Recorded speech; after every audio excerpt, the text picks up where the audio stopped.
இலங்கையில இருக்கிற கொழும்பு நகரத்தை பத்தி நிறைய பேர் தெரிஞ்சிருப்பீங்க. இந்த கொழும்பு நகரத்துல உங்களுக்கு தெரியாத இன்னொரு பக்கம் இருக்குது. அந்த ஒரு விஷயத்த பத்தி தான் இந்த வீடியோல தெரியப்படுத்த போறேன். கொழும்புல வெள்ளவத்தையில மசாஜ் சென்டர், அதாவது இந்த ஸ்பான்னு சொல்லி நீங்க கேள்விப்பட்டிருப்பீங்க. இப்படியான மசாஜ் சென்டர் வந்து இருக்குது. ஸோ இங்க வந்து இந்த மசாஜ் என்ற விஷயத்தை தாண்டி மேலதிகமான அனாவசியமான விஷயங்கள் தான் நிறைய நடக்குதுன்னு சொல்லி ஒரு கம்ப்ளைண்ட் வருது.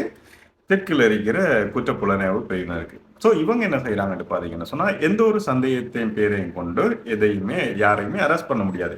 ஸோ அதனால இவங்க என்ன செஞ்சுக்காங்கன்னு பாத்தீங்கன்னா, இந்த மசாஜ் சென்டருக்கு, இது வெள்ளவத்தையில் இருக்கிற இந்த மசாஜ் சென்டருக்கு ஒரு வெளிநாட்டு நபர் ஒருத்தரை அனுப்புறாங்க.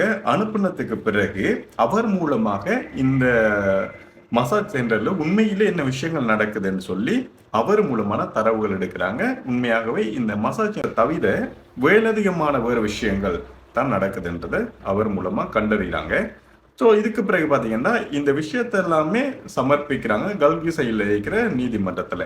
நீதிமன்ற உத்தரவை எடுத்துக்கொண்டு இந்த வெள்ளவத்தையில் இருக்கிற மசாஜ் என்ற பேர்ல இயங்கி வர இந்த ஸ்பா வந்து முற்றுகையிட்டு இருக்கிறாங்க. இங்க பாத்தீங்கன்னு சொன்னால் இந்த மேனேஜர், அதாவது இந்த மசாஜ் சென்டருடைய மேனேஜர் மற்றும் இந்த இடத்துல வந்து ஒர்க் பண்ண யாரான்னு பாத்தீங்கன்னு சொன்னால் தாய்லாந்தை சேர்ந்த 9 பெண்களை வந்து கைது பண்ணிக்கிறாங்க.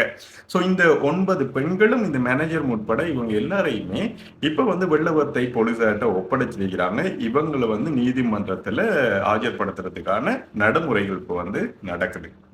உண்மையிலே வந்து இந்த மசாஜ் என்ற பெயர்ல கொழும்புல நிறைய இடங்கள் எப்படி தவறான விடயங்கள் நடக்குதுன்னு சொல்லி ஏகப்பட்ட கம்ப்ளைண்ட்கள் வந்திருக்கும். இதுக்கு முதலும் நிறைய இப்படியான மசாஜ் சென்டர்கள் வந்து க்ளோஸ் பண்ணப்பட்டிருக்குது.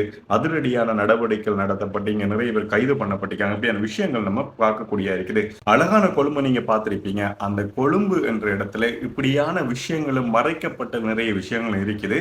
ஸோ அப்படியான ஒரு அதிரடியான நடவடிக்கை தான் நடத்தப்பட்டு இப்ப கைது செய்யப்பட்டிருக்கிறாங்க. இது போல அப்டேட்டான விஷயங்களை வந்து நீங்க தெரிஞ்சு கொள்ளணும்னா மறக்காம நம்ம சேனலை வந்து சப்ஸ்கிரைப் பண்ணி வச்சுக்கோங்க. அடுத்ததா இப்படியான ஒரு அப்டேட்டான ஒரு நியூஸோட இன்னொரு வீடியோ வந்து ஷேர் பண்ணிக்கிறேன். நன்றி.